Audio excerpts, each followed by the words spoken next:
Welcome to the Ramayan, stories of Dharm and devotion. I'm Sandeep, your storyteller, guiding you through the timeless epic of Valmiki's Ramayan. In today's episode, we delve into the profound grief of King Dasharath following Ram's exile and the heartbreaking story of his death. We also explore a significant chapter from Dasharath's past, the story of Shravan Kumar that foreshadows his tragic end. The once celebratory palace of Ayodhya had been transformed into a place of sorrow. The air was heavy with grief, and the vibrant joy that had marked preparations for Ram's coronation was now replaced with silence and tears. The corridors of the palace echoed with the sobs of the royal family, ministers, and attendants who mourned the exile of their beloved Ram. In his chamber, King Dasharath lay on his bed, a shadow of his former self. The grief of sending Ram into exile weighed heavily on him, and he could not forgive himself for his role in this tragedy. His eyes, once filled with wisdom and strength, were now clouded with sorrow and regret. "Ram," he murmured repeatedly, his voice trembling with pain. "My beloved son, how could I have done this to you? How can a father send away the very light of his life?" Queen Kaushalya sat by his side, her heart breaking as she watched her husband suffer. "My lord," she said gently, "Ram has accepted his exile with grace and courage. We must honor his sacrifice and pray for his safety. Do not let your grief consume you." Dasharath shook his head, tears streaming down his face. "Kaushalya, you speak with a strength I no longer possess. Ram's departure has taken my soul with it. How can I live knowing that I have caused him this pain? The heavens themselves seemed to weep for my son." As night fell, Dasharath's mind wandered to a dark memory from his youth, a memory that had haunted him for years and now seemed to have come full circle. He called out to Kaushalya, his voice faint. "There's something you must know," he said. "A sin from my past that has returned to claim its price." Kaushalya leaned closer, her heart heavy with concern. "What do you mean, my lord?" she asked. Dasharath closed his eyes, the weight of a long-buried memory pulling him into its depths. His voice, trembling with both sorrow and guilt, began to recount the tale. Long ago, there lived a boy named Shravan Kumar, whose devotion to his parents was unparalleled.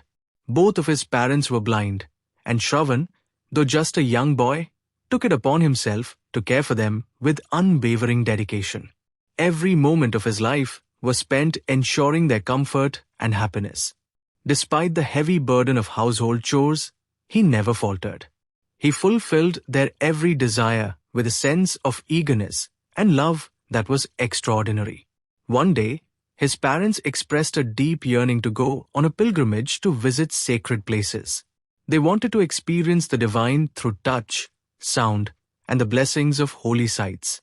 Shravan, eager to fulfill their wish, crafted an ingenious solution.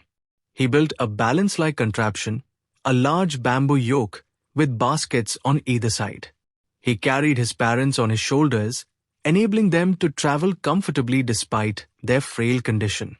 With his heart full of devotion, he began their journey, traversing dense forests, treacherous paths, and tranquil groves, ensuring their journey was as fulfilling as their faith demanded. During the pilgrimage, Shravan would gather fruits from the forest to feed his parents, as they refrained from eating food offered by others during this sacred journey. His selflessness and their unshakable bond became a living testament to the ideal relationship between parents and children. Their journey eventually brought them to a forest near Ayodhya. It was a particularly warm day, and Shravan's parents, parched from the heat, requested him to fetch water from the nearby Saryu river. Leaving them resting under the shade of a tree, Shravan walked toward the river, carrying his water vessel. Dasharath's voice faltered, the pain of the memory thick in his throat. "At that time, I was a young prince, known for my exceptional skill with the bow. My aim was so precise that I could shoot by sound alone, a gift I took immense pride in. I was in the same forest that day, hunting for deer. As I lay in wait near the river, I heard the sound of water being disturbed, like a deer drinking at the stream. Without hesitation, Confident in my skill, I released an arrow. He paused, his voice breaking with emotion. But instead of the cry of a deer, I heard a human voice, a cry of pain so piercing that it shattered my confidence. I rushed to the source of the sound and found Shravan Kumar lying on the ground, blood soaking through his simple clothes, his water vessel beside him. My arrow had pierced his chest. Dasharath's hands trembled as he continued. Shravan looked up at me, his face etched with both pain and peace. With his last breath, he forgave me. King, he whispered, please do not grieve for me. My time has come, but my parents, who are blind and waiting for me, do not know what has happened. Take this water to them and tell them of my fate.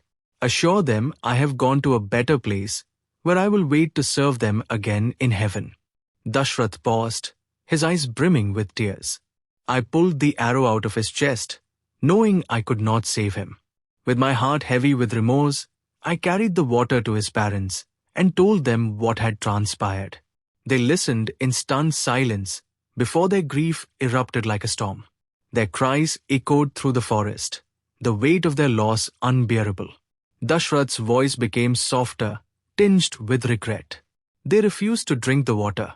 Instead, they demanded to be taken to their son. I led them to the spot where Shravan's lifeless body lay.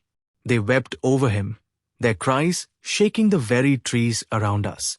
As they prepared to join their son in death, they turned to me, their voices heavy with sorrow and wrath. As we die from the anguish of losing our son, they cursed me, so shall you one day suffer the agony of being separated from yours. You will die of a broken heart, just as we do now. With those words, they immersed themselves in the sacred Saryu river and left this world. Dasharath's voice trailed off, his face a mask of despair. That curse has haunted me all my life, Kaushalya. But today it has come to pass. My Ram, the light of my life, has been taken from me. And now, I know the pain that Shravan's parents felt. It is unbearable. Kaushalya, her own tears flowing freely, held Dasharath's hand. My lord, Ram's exile is not your punishment, it is destiny, unfolding as it must. Ram, like Shravan, is the ideal son, and his path, though filled with trials, will bring glory to Ayodhya and the world. You must hold on to that hope. But Dasharath shook his head. Kaushalya, my heart cannot bear this. The curse has fulfilled its purpose, and my soul longs to see Ram one last time. Dasharath shook his head. Destiny or not, my heart cannot bear this pain. Ram's face haunts my every moment. I long to see him one last time, to tell him how much I love him and how proud I am of him. Thus, Dasharath's grief, entwined with the memory of Shravan Kumar, became a poignant reminder of karma's cyclical nature and the weight of destiny. As dawn broke, Dasharath's condition deteriorated. He called out for Ram, his voice weak but filled with longing. Ram, my son, where are you? Come to me one last time. Kaushalya, Sumitra, and even Kaki gathered around him, their faces etched with sorrow. Kaki, who had been consumed by guilt, knelt by his side, tears streaming down her face. My lord, she said, I am the cause of your pain. I was blinded by my fears for Bharat, and I have brought ruin upon our family.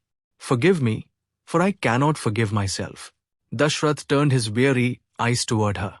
Kaki, he said, his voice barely a whisper, forgiveness is not mine to give. The pain in my heart is beyond words.